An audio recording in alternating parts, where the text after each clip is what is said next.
St. Lucia, and welcome to the first episode of In the Know. Thank you for joining us. My name is Nicole McDonald, and I am the Senior Communications Officer for the Government of St. Lucia. Interesting times we are living in, where we are bombarded with information and stories that have no bearing in fact. Hence, the intention of this program is to put you in the know about some of the various initiatives of the Government of St. Lucia, to arm you with the information and facts on the positive initiatives that are happening in our country. Every week, we will choose one topic and give you as much information as possible. Let's get right into it. I really wanted to start the program by taking you into a sector that really excites me and one that the Government of St. Lucia is devoted to: agriculture. So much has been said about agriculture, and often when we speak about this sector, we head straight into the banana industry. And though there have been marked successes when it comes to bananas, what we will discover today is that there is so much more to agriculture and the work of the Ministry of Agriculture headed by the Honorable Minister Ezekiel Joseph. COVID-19 has caused our entire world to discuss the issue of food security, and this ties directly to our agriculture sector. Today, we will focus on the efforts of the government to build resilience in this sector, in particular, the 7-crop project. This project has awakened a new interest in agriculture, especially for our young people and for our women. And as Prime Minister Honorable Alan Shastney has explained in this year's budget, the project focuses primarily on remedying the supply-side constraints for 7 crops that are imported but can be grown right here on our island. The chosen crops are cabbage, tomato, lettuce, sweet pepper, cantaloupe, and pineapple. Meaning, the Government of St. Lucia, with the technical support from the Government of Taiwan, is trying to reduce the importing of these products into St. Lucia and equipping our people with the skills and knowledge to grow it ourselves. The program has already registered so much success towards the goal of a 30% reduction in the importation of these crops. If you're interested in agriculture, becoming a farmer, and want to learn more about the 7-crop project, stay tuned to In the Know. We'll be right back.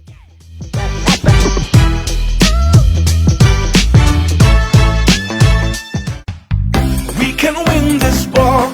Get vaccinated, taking our life back.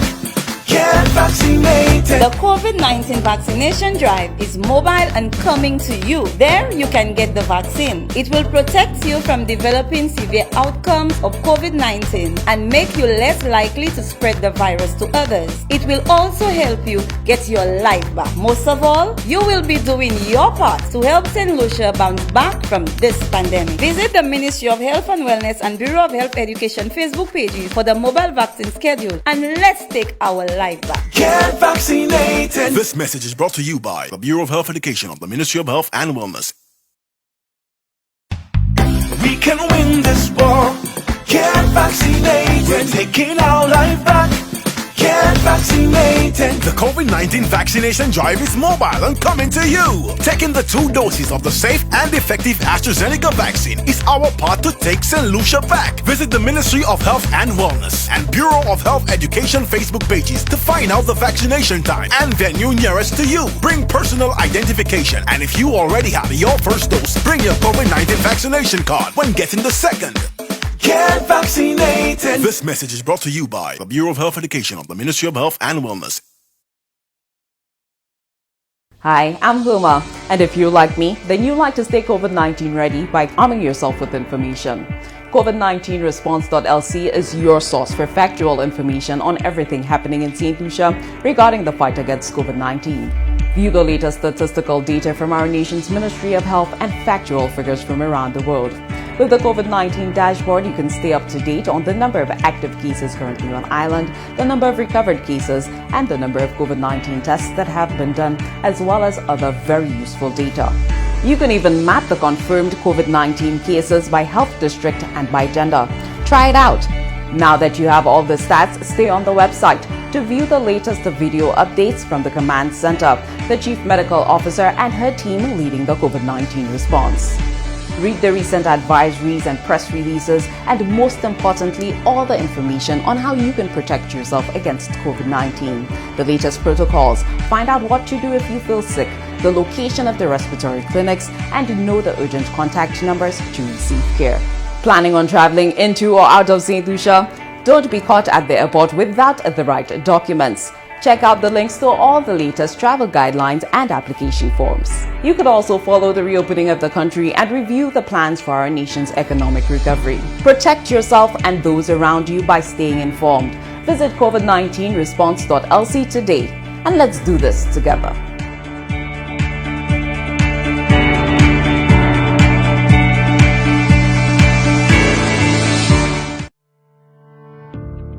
Over the last few months, as our rate of spread for COVID-19 has risen, the Department of Health and Wellness, specifically the contact tracing team, has been engaged in extensive and comprehensive contact tracing in order to contain the spread of the virus throughout the island. We are aware of the immediate need to enhance our capabilities for contact tracing, supplementing the efforts of the current system in place. The 758 Care Alert app helps contact tracers do their existing jobs more effectively by using data along with patients' memories to determine where they have been in the last 14 days leading up to their diagnosis. It's really simple, like downloading any other app. Head on to the Apple App Store or Google Play Store, search for 758 Care Alert and the app will appear. Then click Get Started. The app is now downloaded to your phone. Read and accept the licensing agreement you must accept in order to use the app. 758 Care Alert remembers the places you visit and saves them privately on your phone for 14 days. Only if you are diagnosed, you can choose to share your location with the contact tracing team so they can anonymously inform others who may have crossed paths with the virus. You have the option of receiving notifications when you may have crossed paths with the virus. To determine when you may have crossed paths with the virus, 758 Care Alert needs location access. 758 is creating your private location diary. Come on, let's join the fight against the spread of COVID-19 in St. Lucia.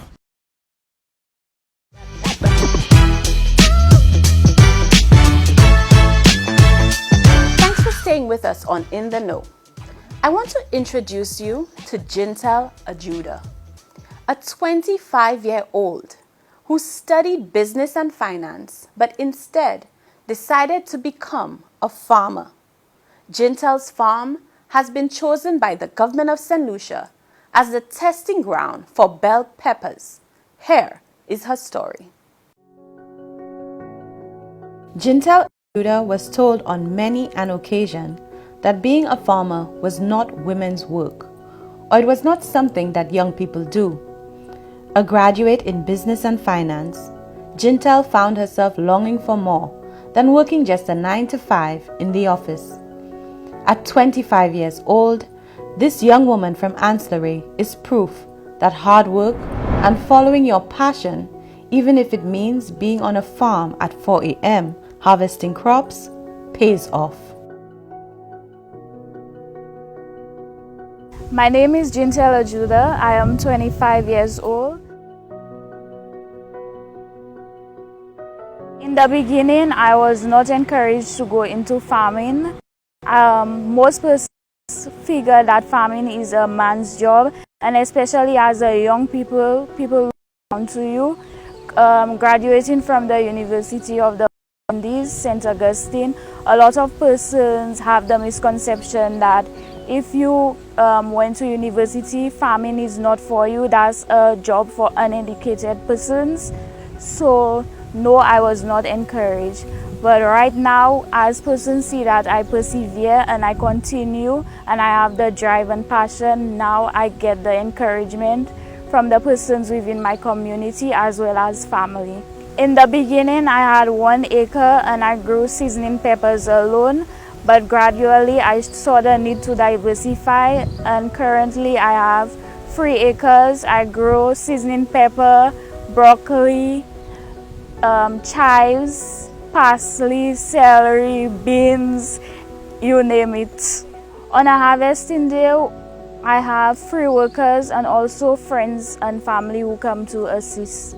I sell mainly to persons in my community, Ancillary, Marcy, and other small businesses who engage in agro-processing. Jinta looked at the COVID-19 pandemic, which had impacted the economy, as an opportunity to take on farming full-time.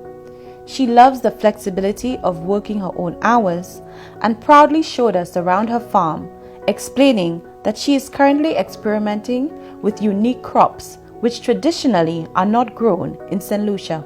Well, due to the coronavirus and the effects it had on livelihood in St. Lucia, I saw the opportunity to begin farming.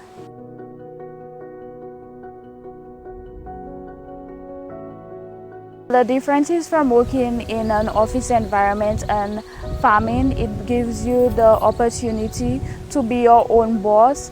It also gives you the peace of mind that you can be on your farm planting and enjoying what you do compared to being seated in an office. My interest in farming came from growing up with my father, who is a farmer, seeing how peaceful it was for him and all the benefits that you could have gained from farming.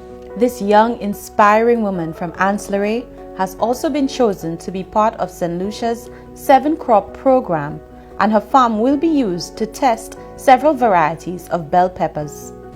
I am very grateful for the opportunity provided by the Taiwanese government, as they have provided me with the technical support as well as advice from Mr. Wilson and Donovan, as well as David Chen. Jintel is thankful to her family and the government of St. Lucia for all the help she has received.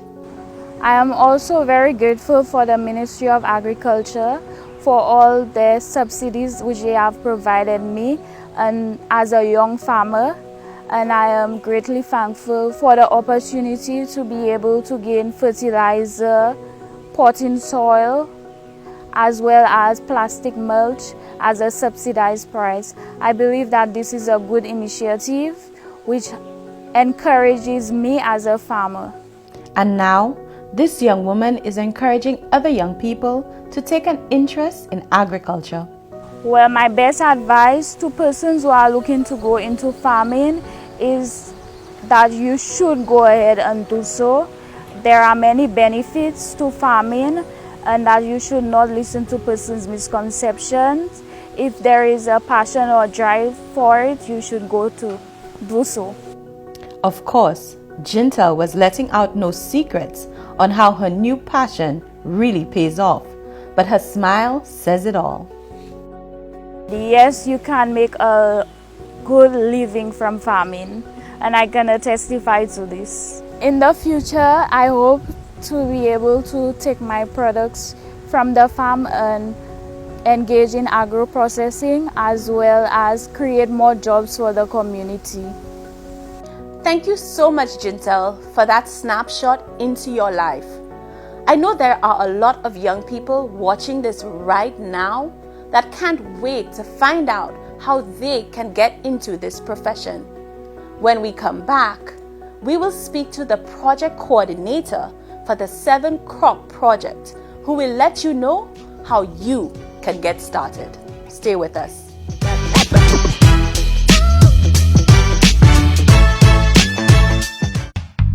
We can win this war. Get vaccinated. We're taking our life back.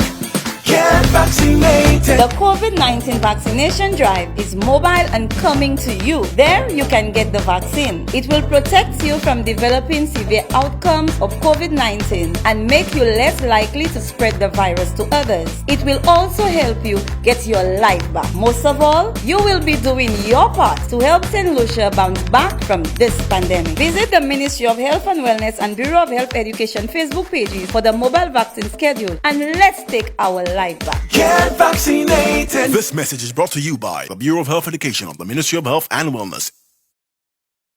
Hi, I'm Huma, and if you're like me, then you like to stay COVID-19 ready by arming yourself with information.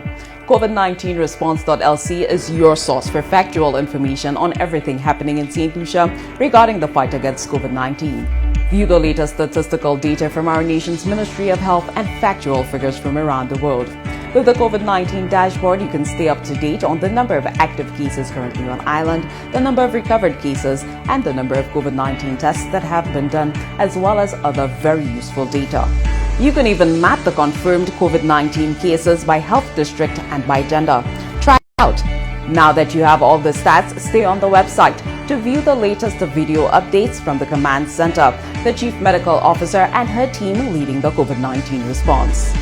Read the recent advisories and press releases, and most importantly, all the information on how you can protect yourself against COVID-19, the latest protocols, find out what to do if you feel sick, the location of the respiratory clinics, and know the urgent contact numbers to receive care. Planning on traveling into or out of St. Lucia?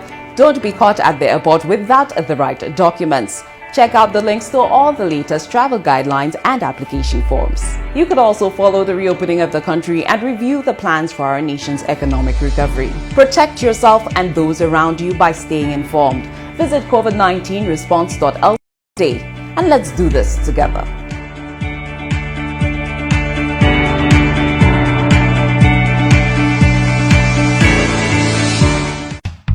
We can win this war.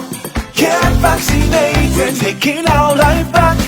Get vaccinated. The COVID-19 Vaccination Drive is mobile and coming to you. Taking the 2 doses of the safe and effective AstraZeneca vaccine is our part to take SaintLucia back. Visit the Ministry of Health and Wellness and Bureau of Health Education Facebook pages to find out the vaccination time and venue nearest to you. Bring personal identification, and if you already have your first dose, bring your COVID-19 vaccination card when getting the second.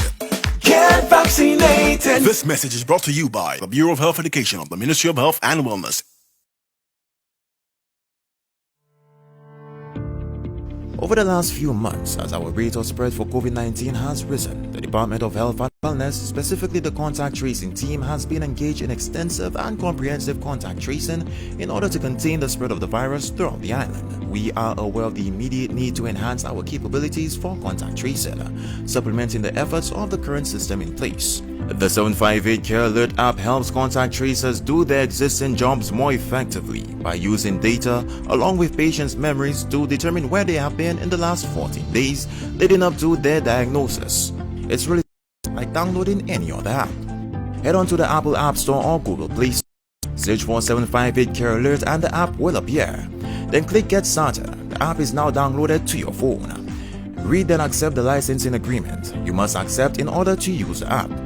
758 Care Alert remembers the places you visit and saves them privately on your phone for 14 days.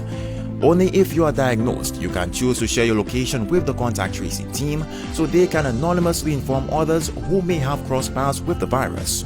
You have the option of receiving notifications when you may have crossed paths with the virus. To determine when you may have crossed paths with the virus, 758 Care Alert needs location access. 758 is creating your private location diary. Come on, let's join the fight against the spread of COVID-19 in St. Lucia.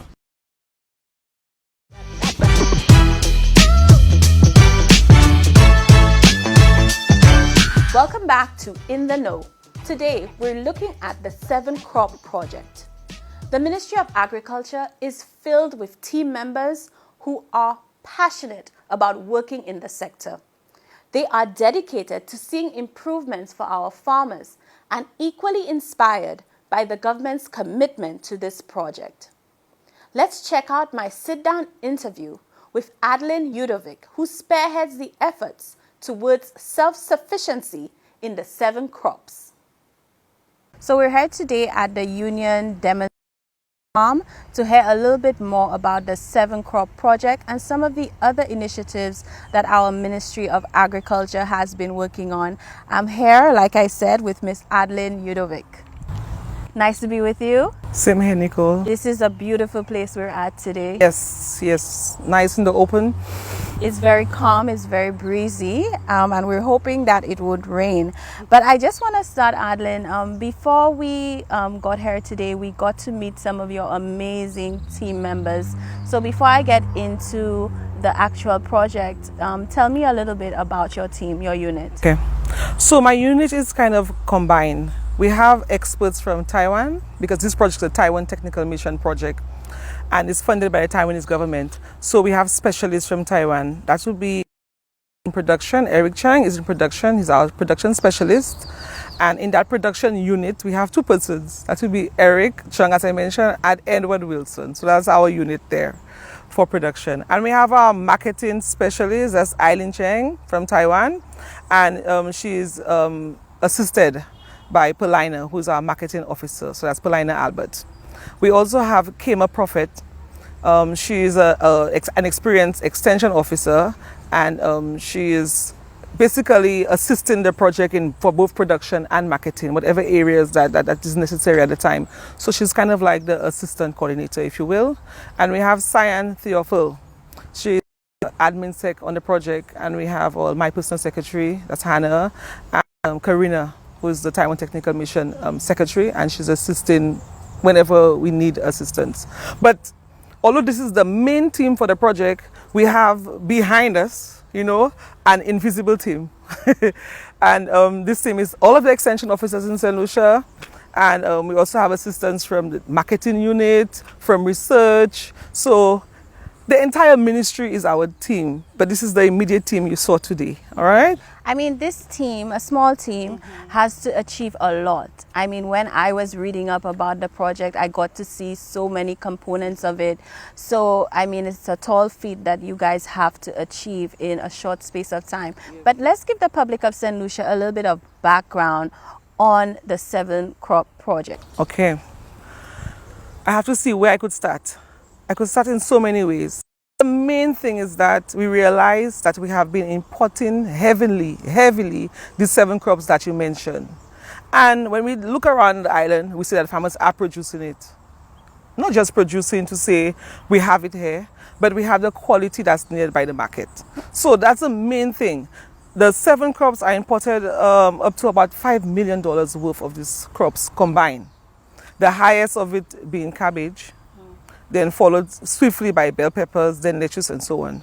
So we have these crops that are heavily imported. So what the government did, we put down this 7 crops project to address this high importation. So it's like a pilot project. Hopefully, maybe by the next year or sometime after we have all our successes, that we have a lot to talk about, that we could extend it to other crops. And we're already looking at what other crops we could extend it to. Let's talk a little bit about, because I like to break things down for people, right? When you talk about the food import bill and those kinds of things, what exactly are you speaking to? Because a lot of people, I think, don't even understand the amount of food that we do import and the fact that we can produce some of this ourselves. So speak a little bit towards that. Okay, so our food import bill keeps going up every year. It is in the millions. These crops, as I said, is just a small component of that. We know we cannot produce everything we need in SaintLucia. We don't have no huge dairy farms where we get our milk from. We don't have any, we don't produce wheat for our flour and so on. But despite all that, we still import heavily. That means we bring in, when it comes to your supermarket, when we have the local produce section, that is what is produced locally. And maybe some agro-processing stuff on the shelves, right? But apart from that, everything is pretty much imported into SaintLucia. And we're trying to address that because we know that a country we have to be able to feed ourselves. So food security, we talk about these terms, it's all the time about food security, food sovereignty, and food safety. These are the trying to address in projects like that. Yes. We went a few minutes without mentioning the C word, COVID. Yeah, okay. Which is on everybody's mind right now, especially as you said, when it comes to an issue like food security. I mean, COVID has really awakened our senses to this, even though the government was heading in that direction before, but a lot of things had to be sped up. How do you think this 7-crop program is going to address that? Okay, what COVID did for the 7 crops project is that it opened our eyes to realizing that we cannot depend on outsiders to feed us. We cannot do business as usual. In the event of what just happened there, as an example, it was a pandemic, meaning it's worldwide. So everybody is facing that crunch. Trading came almost at a screeching halt. And people know and they realize now we have to eat. And we have to remain healthy because we have to build our immune system. So we must eat no matter what. But people realize that food is what contributes a major part to your health, right? So people realize that they have to eat and they have to, produce. Where is our food going to come from? Even in case there's a shutdown, we're on an island, right? Either we produce it here or it comes in. Yeah. So COVID has both helped us. It has helped us in a way to realize that. So on one side, we have lots of persons going into farming now who never considered farming before. Yes. And we also have some persons now who are bumping up what they're doing. Although we realize that there are lots of changes in COVID, like farmers, because of the spending power of the population and everybody else, farmers reduced on the acreages and so on. That's a different aspect of it. But what I want to say from all that is that COVID has made us realize that we have to get serious about our food production. Why do you think we were at a level in St. Lucia where we weren't eating enough of what we grow ourselves? I think that's a question for a psychologist, but thank God I have some information. I think it has many different levels or many different facets. I mean, we have the media, everything outside is glamorized to a certain degree. We have the fact that most persons are not able to sit and produce food, they rather the life, if anything, The housewives are at work, so we want to prepackaged food and so on. But all that can be addressed locally for agro-processing, right? Yes. But I think it's more the influence of the media and parents not really introducing their children to the food as they get older and older and older, so that it will be from one generation to the next, And I think that's very unfortunate. I mean, I've had the opportunity to speak with some of your local farmers who are taking part in the program. And one of the things they have said, especially the younger farmers, is that they have been dissuaded in the past from going into agriculture. And agriculture is so multifaceted. And that's why I wanted to go into some of the other components of the program. You spoke about the fact that it's basically divided in terms of your team, in terms of production and marketing. Yeah. So in terms of the production, what are some of the inputs of the ministry? What's some of the focus of the ministry? For example, I know you're subsidizing some products, but what does the production aspect of the program entail? Okay. Production, we have 5 prongs to production. We have the subsidized inputs where we assist farmers to access the materials that they need for their farm and production at a subsidized rate. So we've had since we started in 2019 this project, and so far we've made over 700 farmers access these materials at really reduced rates. So that will reflect on almost $100,000 benefit to the farmers in terms of what they saved as a collective. So when we compare what has been sold on the market vis-a-vis the subsidized rate, they would have saved $100,000. So that's a major win for this project. Secondly, we realized that we need new technology into agriculture, also to attract the young persons as well. And one of the issues we discovered or uncovered as we were going around is that consistency in production is our major downfall. Not quality. Quality is always good, well, for the most part, right? But consistency is an issue. Meaning that we're able to produce a product that's of a good standard year-round. Year-round, right. Year-round, yeah. Okay. So we have tomatoes. We'll see tomatoes everywhere, and 2 weeks later, no tomatoes. And that's a big issue, especially for the importers and for the different hotels and so on. When they want it, they need it, they must have it, right? Because you cannot tell the guests, oops, sorry, when you have your menu already set out. So you have to understand that we have new technology, as I said. So we brought in what you call a hoop greenhouse. This is not as expensive, it's a very cheap technology, is easily adaptable to our conditions down here. So we gave a big try last year on these home greenhouses. So we tried it in different microclimates where you have like the highlands. So that's the smaller greenhouses that's kind of shaped like the hoop. Like a hoop, yeah. But in Taiwan it's used for cantaloupe and honeydew. But down here we started the same trials, but we want to extend to other crops as well. Okay. So that is still under production. We have what you call Varietal Trial. because we have certain issues that are identified as needed, like as bearing on each crop. So let us say for lettuce, for example, the hotels might say they want a crunch for the Caesar salad. And our normal means Eden or whatever, the varieties that's produced highly down here or in great numbers might not give it a crunch. So what we did, we recently had a trial, a varietal trial for different varieties of lettuce and to see which one will grow well here, and then we could extend it to the farmers. So we have trials for all of the crops that's under production as well. And still under production, we have a weather station installation for the different locales. So we have 3 so far, and out of these stations you will see the rainfall, the humidity. So that's more technology for agriculture. So it's not like business as usual, you know, moving with the times and the technology. We're in 2021 after all. So the weather station now is installed, it has been programmed, and the water resource unit of the ministry is collaborating with us and engineering as well, where we could see the data coming out for predictions and for historical information. A next very important part, production. You see, it's a small team, but still we do a lot. Yeah. We embark on lots of training for the farmers. We call it capacity building, right? So we have different types of training offered to the farmers. We have, for the past 2 years of operation, we've trained about 400 farmers so far. Wow. Yes. In different areas. Like we had early pineapple induction. We have, as I said, the lettuce trials, we have the bell pepper trials, the cantaloupe trials. So all farmers are training that. The hoop greenhouses, and a very important area where we train about 230 farmers would be the certification training. That would be good agricultural practices training. Okay, so is that a major issue, good agricultural practices?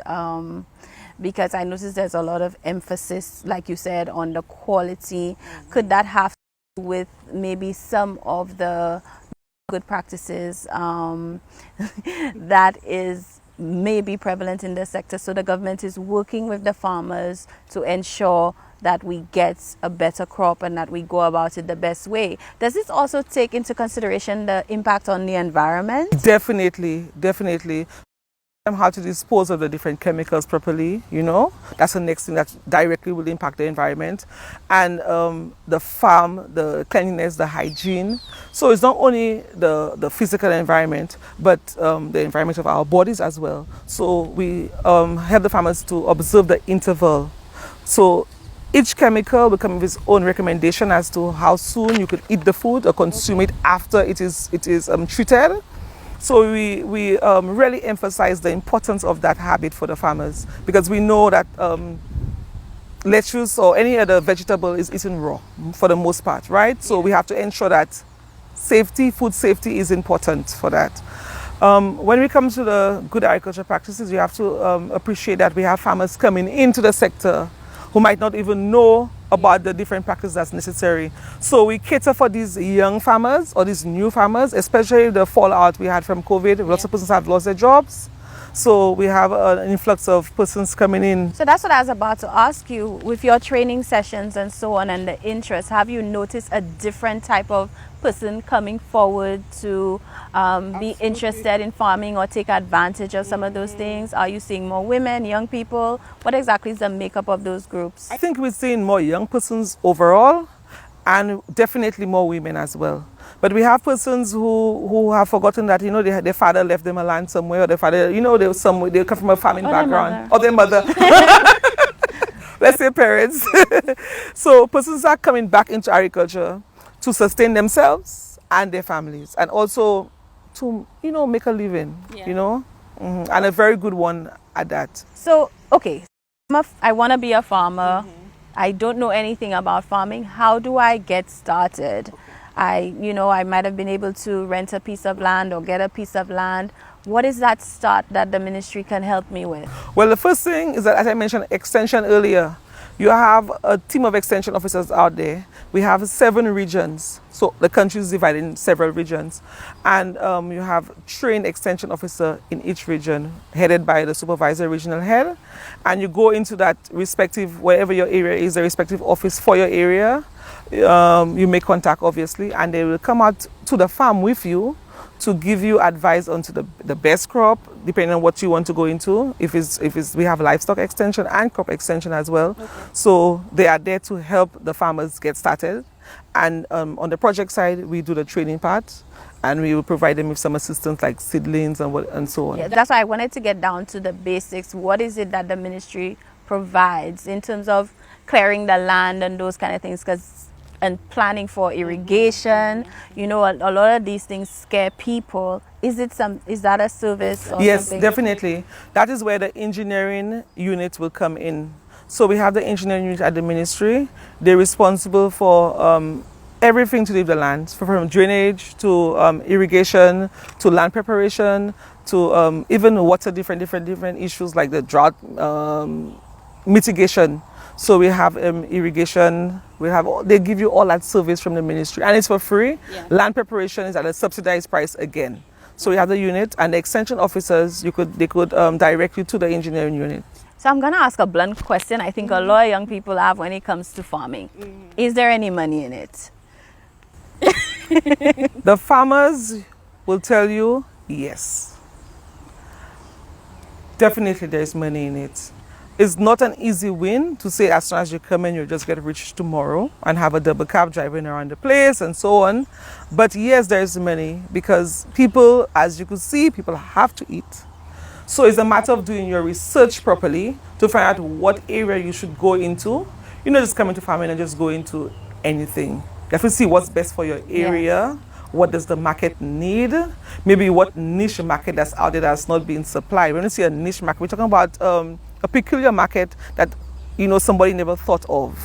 Like maybe rabbits, for example. Let's just see, right? Or ducks, or something that's different, you know? Or even adding value to your crops, be it your, you know, you're doing something different. So you go into agro-processing, you know, you could do something like secondary production, right?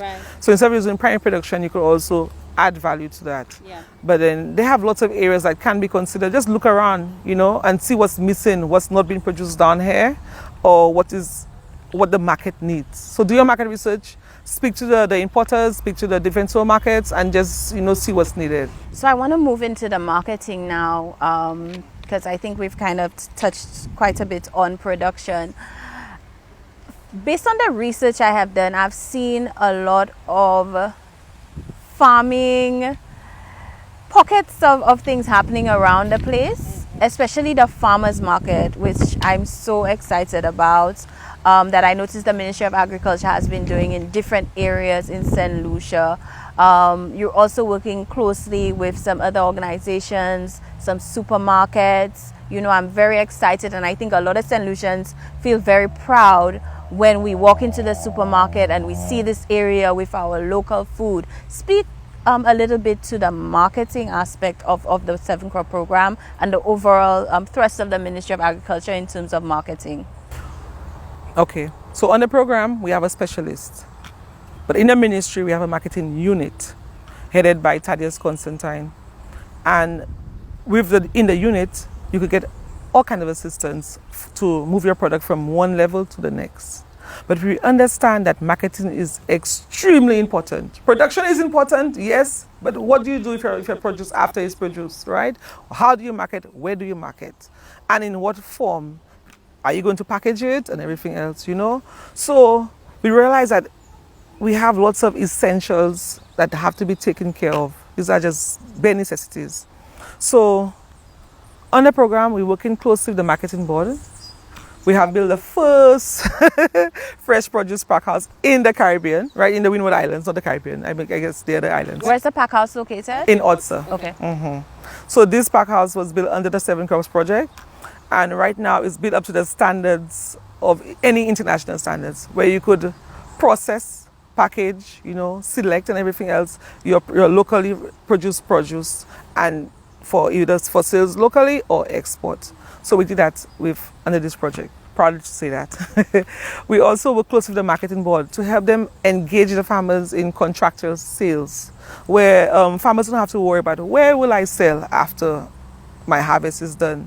So marketing board, they engaged the farmers, we assisted them, and last year we had the first pilot run of that initiative. So farmers have been giving us feedback as to how we could improve the contracts. So before, it wasn't a situation where farmers had that contract No. that they could say? No, Okay. no, they didn't. The only place we know at sell that give the farmers contract will be Rendezvous. Right. No, sorry, Royalton Hotel. Okay. Royalton, sorry. Okay. Yeah, but for now we're trying to extend it so that the farmers could, have a good leg to stand on, and have the confidence that when they finish producing, they could sell somewhere.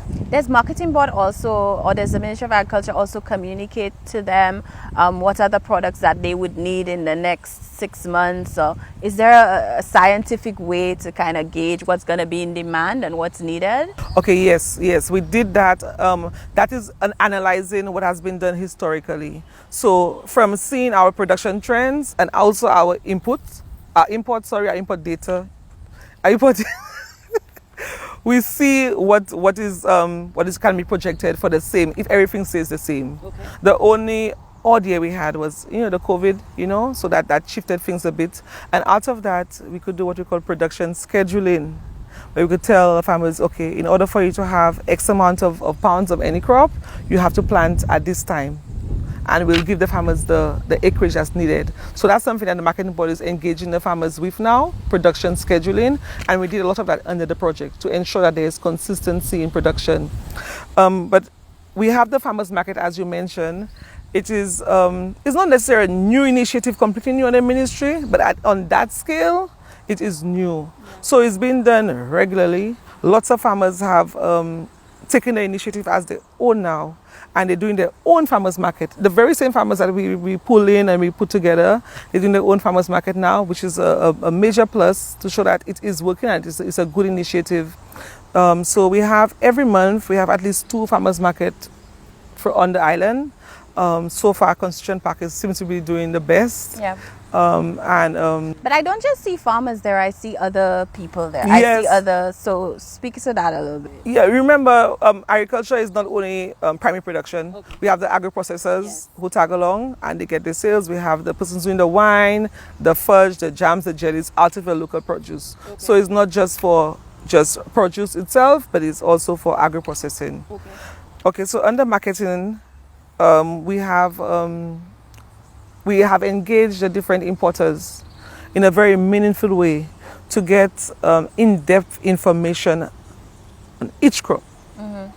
What are your issues? That's what we do. When do you want it? How much do you want? What problems are you having? Why aren't you buying enough from the farmers? So we ask them all the different questions. Yeah. And it has been very honest. And for the most part, they want to buy more from the local farmers. They want to buy more. What hinders that? Mainly consistency, not in quality, but in production. Yeah. So, meaning they will get tomatoes from a farmer today, but then they would not be able to get it from the same farmer the next or month. From another farmer, just local, yeah. Uh-huh. Right. So and the thing is, they plan ahead. Yes, they do. Plan ahead. They do. But now our farmers are understanding that situation a little better now, and they too are planning ahead. That's why I talk about production scheduling, and also as we have taken the next initiative under the marketing component of this project, which we call the iFarm app. Yeah, mm-hmm. I wanted to talk before you move on from the importers, because that's a very important issue. I think that people have the impression that those companies don't want to buy local, they prefer to bring in. And I think it's very insightful that you're saying now that no, they once it's available, they're ready to purchase it. This is what we've got from all of them. All the importers saying that they want to buy it as long as we give them the quality they need and the quantity they need. They are going to buy it local because it's fresh. They could do the traceability. They know the farmers, where it's coming from. We even had some site visits with the importers under this program to meet the farmers, like a meet and greet, and to see the setting and to understand what's happening. Part of what we do also keep our farmers to keep their records of all of their practices so that it will be a transparent process. And part of the pack house, we have a test room where we could do a residual test on if they have any chemical residue on the crops. We could pick that up early And from that, we could build a confidence, you know, in you and me and everybody else eating this produce. But the importers, I go back to the importers, they're saying that yes, they want the local, because the tomato, it tastes of tomato down here, not of anything else like cardboard or our tomato is juicy, it's tasty, and so on. And you know. So how has it been taking that information back to our agriculture community? Has it been a difficult conversation to let them know that, you know, these are the things we need, these are the standards we need to meet, or have you seen them embracing it? I think it's more on the embracing side, but we realize that we have to have more intervention for them, because there's a reason why you get gluts and you get shortages. Is because when the time is right for one crop, it's right for everybody. Right. So that's why we have the different interventions I mentioned, the hoop greenhouses, the normal greenhouses as well, and we have to have other different ways like sheltered agriculture, where in the rainy season you can't get the quantity you need, you know, and the quality is a bit compromised then, right, a bit questionable in the rainy season. So we have to have some kind of intervention for the farmers, technological wiser, to allow them to produce year round. Okay, you were going on in terms of the marketing before. Oh yes. Yes, we have what we just recently launched in March, the iFarm app. It is a fantastic app that will allow us as a ministry to capture, to monitor, to process, and to understand at any one point what is producing each of these crops we're talking about. Okay. So we have, you know, a bird's eye view of everything that's happening, you know. So the extension officers go out to the farms on the regular farm visits. They will see what's being produced, and it will be recorded what's coming in, you know, in a set time. So it will be most likely what's coming in 3 months. If there are any interruptions to the cycle, like any flood, drought, what have you, any natural system, or even predial larceny, it should be recorded. Okay. So we could anticipate whatever yield that should be expected from our farmers as a collective. Right. And we could also look to see what's happening on any one farm at any one time, okay, at any given time. So this app is called iFarm, as I said. It could mean I'm the farmer. iFarm, it could mean island farm, you know. So yeah, that's an app that was launched by this project, well, developed and launched by the project, and is now available for use. A farmer could enter his information on the app himself or herself and say, I'm here, I'm a farmer, hello, come and see me, I need a visit, you know. They could speak to the extension officer through the app, where it's a two-way process, okay. So, but the main thing about the app is that we are not only focusing on 7 crops, we're focusing on 35 more crops that are considered major crops on this app. And we also have in the supermarkets the Love SaintLucia campaign. Yes, we've seen it. Yes, we've seen it. Good. So we're trying to create a little, you know, eye-catching something when it comes to our local produce, so that farmers could get, you know, more sales, you know, of the local produce, so, you know, more pool of these crops. So when you come into the supermarket, you see that, and you at least stop to say, okay, what is produced locally, you know? So we're calling on SaintLucians to basically look out for the branding of the Love SaintLucia campaign, which is being done in collaboration with the Ministry of Commerce, correct? Yes. And also on Massy stores, of course. Okay. So we are putting up the banners in the stores, the different posters. So at least it will be something more attractive, you know, to attract the eye to that area. And when you reach there, you'll see that the crops are as better quality or as good as as what is imported. Yeah. I know your unit is so passionate about this project. I could hear the passion in your voice about this project.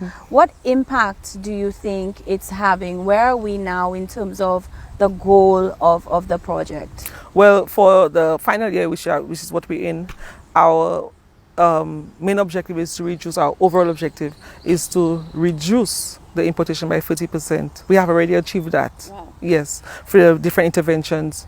And also, as I mentioned earlier, we gave farmers seedlings and different inputs as well. So from the yield that we actually realized from these crops, we're able to do that with everything I said combined, you know. So it wasn't just one initiative on its own, it's everything combined to realize that reduction in the food import bill for these crops. Although, yes, we had the COVID situation where overall importation went down, right? But then we still know that we had a major impact on the sector when it comes to the importation of these crops that we're looking at. Personally, what's your goal for the project? Okay, my goal is to have 100% reduction in the food import bill for these crops. But we know that, it's not possible all the time. But for farmers to continue striving to reduce that food import bill, that's my real goal for this project. Not only for the 7 crops, but for whatever crops that they are engaged in and that can be produced locally. We cannot produce for apples, we can't produce for grapes, we don't produce it here. But we can do it for lettuce, for tomatoes, for everything else that's produced here. We can do it. We could make a major dent in that food import bill. That money stays here, it stays in the farmers' pockets, it helps the economy, and it helps to develop our country. You meet so many farmers over the last few years, even on a weekly basis. What is it that stands out to you about our farmers, their resiliency that continues to drive them, that you think you can share with us today? Apart from their resiliency, is the just sheer love of what they do. Farmers just love, most farmers I know, they have a passion for farming. It's like a calling, it's like, they just enter farming just so. They have a calling, they just love the land, they love what they do, they love seeing people, enjoy eating their produce, and, people saying that it's good, they like that good feedback too. But farmers, they love the work, they love what they do. And I think that makes a big difference. If you love what you do, you'll do a good job. What would you say now to anyone in St. Lucia, an older person, a younger person that's thinking farming, they always wanted to do it and they never took the leap, or they've been discouraged by others to go into farming? Let me phrase that properly. I would say go brave, give it a try, even if it's in your backyard, give it a try. See if you have the green thumb for true, see if it likes you too. Give it a try and do your research. See what the market needs, as I said. See what you would like to produce, because not everything is for everybody. And give it a try. Just give it a try. You live this life, and if you want to do something, go ahead and just give it a try. Yeah. I will give you the final word as we wrap up that interview. If there's anyone you think you want to thank or to show appreciation for in terms of this project and other projects within the Ministry of Agriculture. Well, obviously, as I mentioned, this project is funded by the Taiwanese government. And I'd like to say a big thank you on behalf of the whole ministry for assisting us, not only the Department of Agriculture, but the entire nation of St. Lucia in seeing this project through. For all of your assistance, the financial assistance, and also the specialists, and being here with us and working so closely with us in securing our agriculture for St. Lucia. So I think that's the main entity or the main government. I want to say thank you, and also for our government for having the foresight and having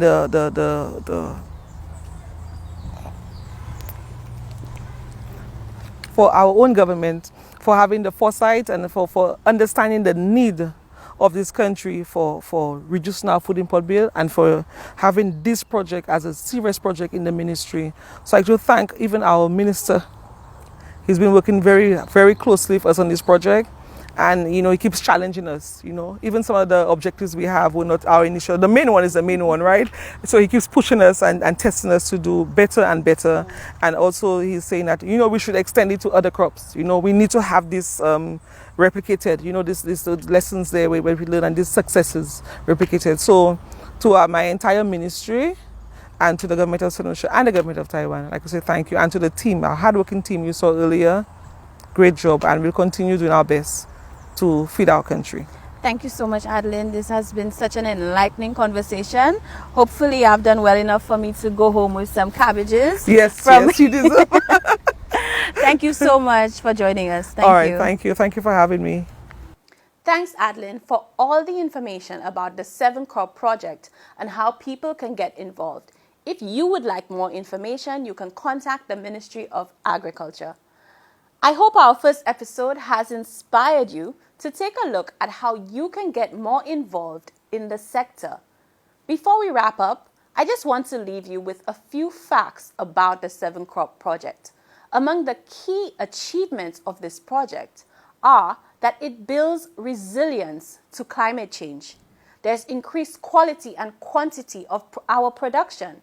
There's increased local purchases of the 7 crops. And of course, we have enhanced market intelligence. We want to thank Adeline and her team at the Ministry of Agriculture. And of course, we will continue to keep contact with our young farmer. Thank you so much, SaintLucia, and I hope you enjoyed our debut episode that taught us so much about our agriculture sector and where we're going. Until next time, stay informed and stay in the know.